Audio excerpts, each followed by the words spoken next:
छात्राओं, बघेली भाषा साहित्य में भारत की माटी का दूसरा पद हम आपको समझाने जा रहे हैं कि भारत की मिट्टी का महत्व हमारे देश में इतना क्यों है।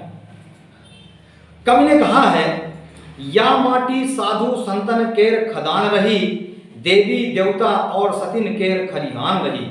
देखिए, कवि सैफुद्दीन जी भारत भूमि की मिट्टी की विशेषता का वर्णन करते हुए कह रहे हैं कि यह मिट्टी हमारे देश में साधु संतों की खान रही।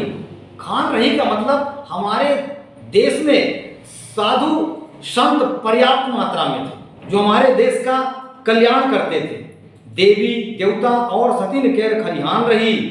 यहीं पर तरह तरह की देवियां देवता और पतिव्रता सती नारियां लोगों का यहाँ स्रोत रहा।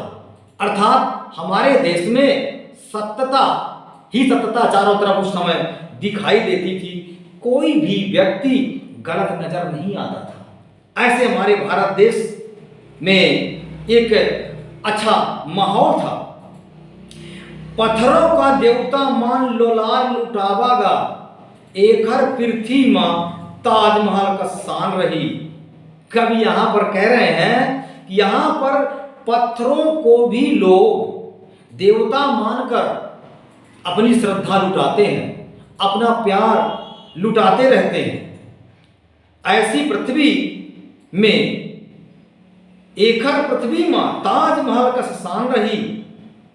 कवि सैफू जी कह रहे हैं कि ऐसी पृथ्वी में ताजमहल भी जो आगरा में बना हुआ है, वो पृथ्वी में ताजमहल भी एक शान रहा, अर्थात हमारे देश का गौरव रहा, जो आज भी विद्यमान है।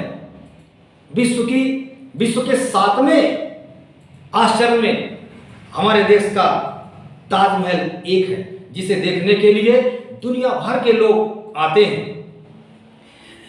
एहिन मां तुलसी सूर बहुत लग ज्ञानी भे, एहिन मां ध्रुव प्रहलाद बहुत वरदानी भे।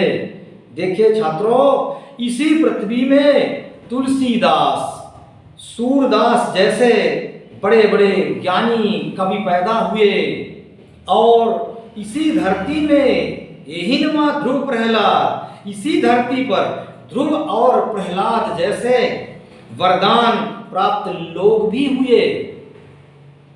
ध्रुव प्रहलाद जिनका नाम आज देख रहे हैं, ऐसा कौन सा व्यक्ति होगा जो इनका नाम न जानता होगा। इसी भारत की मिट्टी में जन्म लिए। अगली पंक्तियों में कवि सभी को मिट्टी की महिमा के बारे में विश्वास दिलाते हुए कह रहे हैं कि या लवरी पोड़ी मां विश्वास नहीं मानिस, घर में के सूरज दिखान हजारन दानिन भे।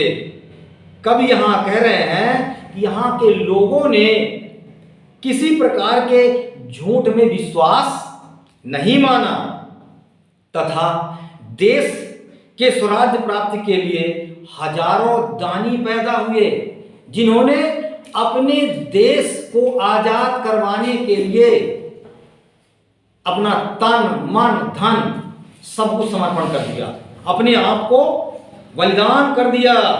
शायद है ऐसे लोग आपको दुनिया में देखने को कम ही मिलेंगे, जैसे बलिदानी त्यागी पुरुष हमारे यहाँ पैदा हुए हैं। अगली पंक्तियों में कब ये कहना चाहते हैं कि कितने जोधा भे केखर नाव गिनाई हम, कितने जौहर मां जरी कहाँ लग गाई हम। देखिए, हमारे देश की आजादी में, हमारे देश के विकास में केवल पुरुषों का ही योगदान नहीं रहा। प्रिय छात्रों, मैं आपको अवगत कराना चाहता हूं, इसमें हमारे सामने छात्र और छात्राएं बैठी हुई हैं, तो इसमें केवल पुरुष वर्ग का ही योगदान नहीं रहा, बल्कि स्त्रियों ने भी अपना बलिदान दिया है। इसके बारे में मैं कितने लोगों का नाम गिनाऊं।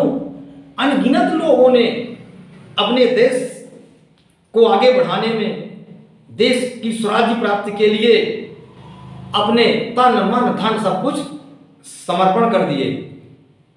इसके लिए हमारे देश में कई स्त्रियों ने जौहर किया।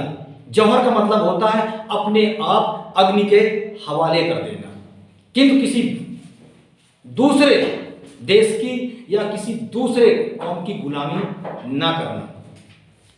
तो हमारे अपने देश को स्वराज्य दिलाने के लिए कितनी स्त्रियों ने जौहर किया, अर्थात सती हो गई। मैं किन किन का नाम गिनाऊं, उनमें से कुछ प्रमुख हैं। रानी लक्ष्मीबाई, दुर्गावती, अवंतीबाई इत्यादि स्त्रियों ने अपना अमूल्य योगदान दिया। कितने जौहर मां, अगली पंक्ति है, या माटी मां घिउ दूध केर बूढ़ा आवा। बूढ़ा मतलब होता है, इसका मतलब ये होता है, बूढ़ा मतलब पर्याप्त मात्रा में। बूढ़ा का मतलब ये नहीं कि कोई नदी उफान में आ जाए और चारों तरफ का एरिया दबा ले, उसको बूढ़ा नहीं कहते हैं। बूढ़ा यहाँ पर शब्द का अर्थ है कि पर्याप्त मात्रा, पर्याप्तता से। कहते थे लोग हमारे देश में घी दूध की नदियां बहती थी, तो आज तक कभी घी दूध की नदियां नहीं बही हैं बच्चों। घी दूध की नदियां बहने से मतलब होता है उस चीज की पर्याप्तता होना, पर्याप्त मात्रा में होना, जिसकी हमें कमी महसूस ना हो। इसलिए कवि ने कहा, इस भारत की मिट्टी में घी दूध की बाढ़ आती रही, अर्थात हमारे देश में इसकी पर्याप्तता रही। साथ में एक शब्द और आया है, छिउलन।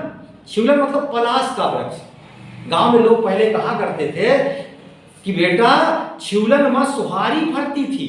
सुहारी मतलब पूड़ी, जिसको आप कढ़ैया में तलते हैं।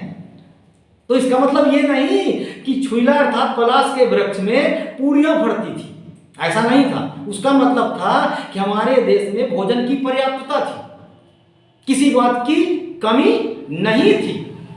इसलिए हमारी भारत की मिट्टी में किसी चीज की कमी नहीं थी। हमारा देश संपन्न था। यहाँ पर दानी थे, धर्मात्मा थे, प्रतापी थे, योद्धा थे, सतियां थी, हैं, जो अपने भारत की मिट्टी का महत्व समझती थी और उसके लिए तन मन धन अपनी आन के लिए जान दे देती थी। वो है हमारे भारत देश की मिट्टी। इसलिए हम इस मिट्टी को वंदन करते हैं, अभिनंदन करते हैं और उसे चंदन के रूप में माथे में लगाते हैं। तो बच्चों, आपके समझ में ये बात आ गई होगी। इसे अपने जीवन में आप आत्मसात करिएगा और अपने आने वाली पीढ़ी को भी समझाने का प्रयास कीजिएगा। बहुत बहुत धन्यवाद।